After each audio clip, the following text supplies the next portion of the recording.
Okay, so this is going to be a little bit of a controversial one, but being a good person, putting everyone else first, being a bit of a people pleaser, I'm saying to you today that that is stopping you from winning, stopping you from all your creative ideas and your ambitions, stopping you from filming weddings, it's stopping you from writing books, it's stopping you from making YouTube videos, making YouTube movies.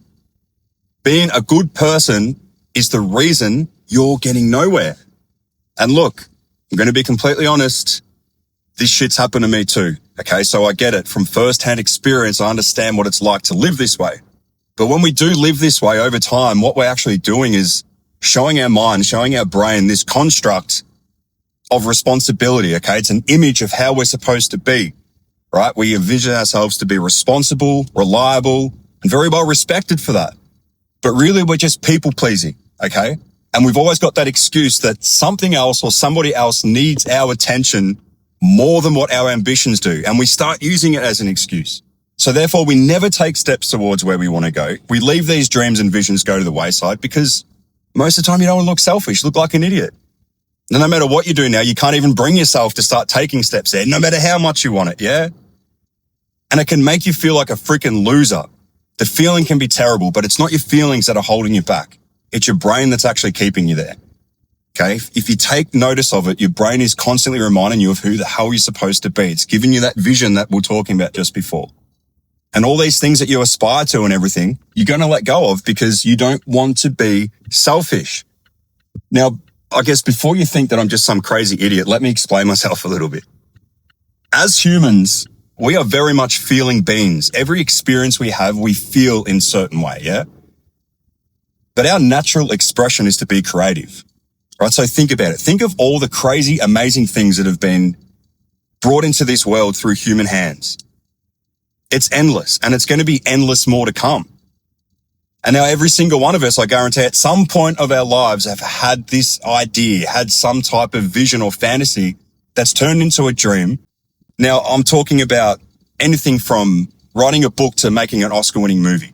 That dream or aspiration you have, initially that feels pretty good, yeah? It makes you feel motivated and excited, and as feeling beings, makes us feel good. Brings a certain feeling. But what happens freaking real soon after that?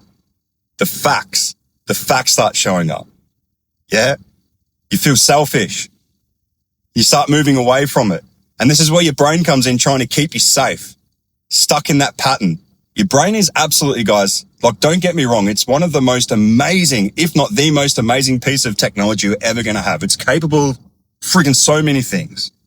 But today I don't want to highlight that. I want to highlight how amazing it is at recognizing patterns and the intricacies of like threat analysis, all that kind of stuff. For the world that we live in, it wants to keep us safe. Our brain doesn't care about our dreams. It doesn't care about those aspirations. It doesn't care about how you feel. That's not its job. Its job is to keep you safe. Its job is to keep you within line and keep you who you are in that image that you have inside your mind, who other people expect you to be, right?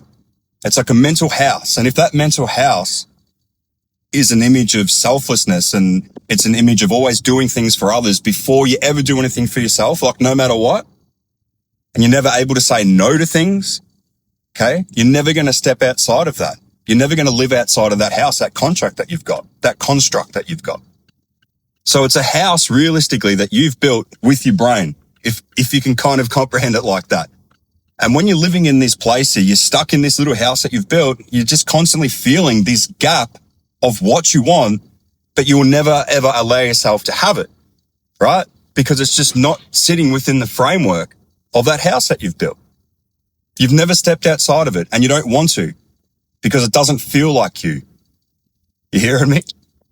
You don't want to be selfish because with selfishness brings a level of guilt and your brain starts screaming at you all these threats, right? Like you shouldn't be freaking doing this. This isn't who we are. This isn't what we're supposed to be doing. You've got kids, you've got another job, you've got this, you've got that. People are going to think you're an idiot. You're doing things for yourself again. Those threats, they make us feel like shit. The only way you're ever going to be able to become that person that actually freaking starts the business or makes the album or starts your YouTube channel or whatever it is, the only way you're really going to be able to make that happen is if you're able to prove to your brain through small repetitions of action that this shit is safe to move towards, all right? It's not going to happen otherwise. You have to rebuild in some way that mental construct that you've got. You don't have to build an entirely new house, but you can just start with a room, knock down a wall in there, right? But it's only going to happen. You can only start recreating that house with a bit of selfishness.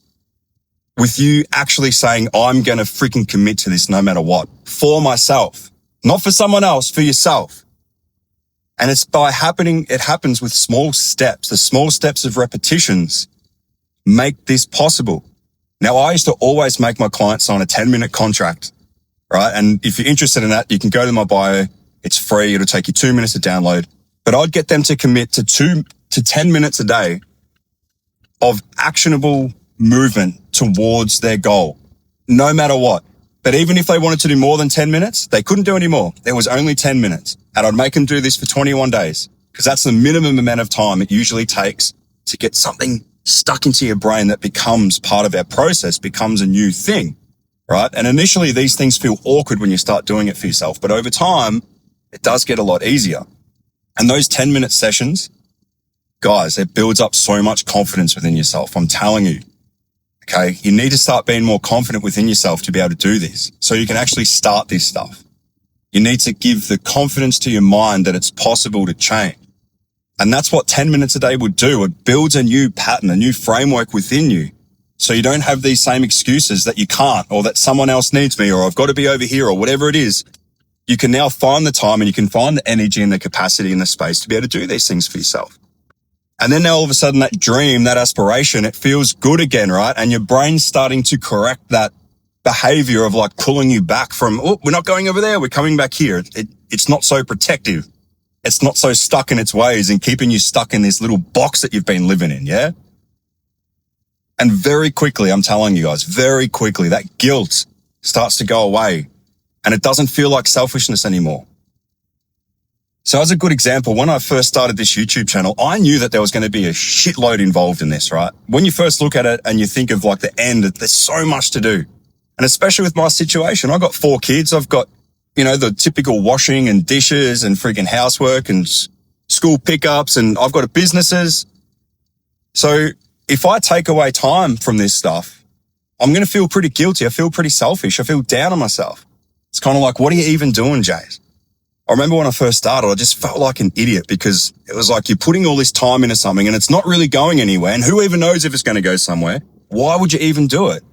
And it made me feel so selfish for actually chasing something for myself, right? It really did stuff me around. But I just felt like I was letting myself down. I felt so depressed and trapped, and I started feeling so insignificant, like I just couldn't expand anywhere. But at the end of the day, it was just me listening to my brain, staying within the house and listening to those empty threats. So I ended up having to sign that 10-minute contract with myself. The things that I make my clients do, I had to do with myself because I needed it. I wasn't able to follow my dream. I wasn't able to do that for myself. Those 10 minutes a day, they changed my life more than I expected. I was able to extend that mental house, break down a few walls and build something out. And now I'm in a position where I want to try things, and every idea I have, I'm so excited to go for.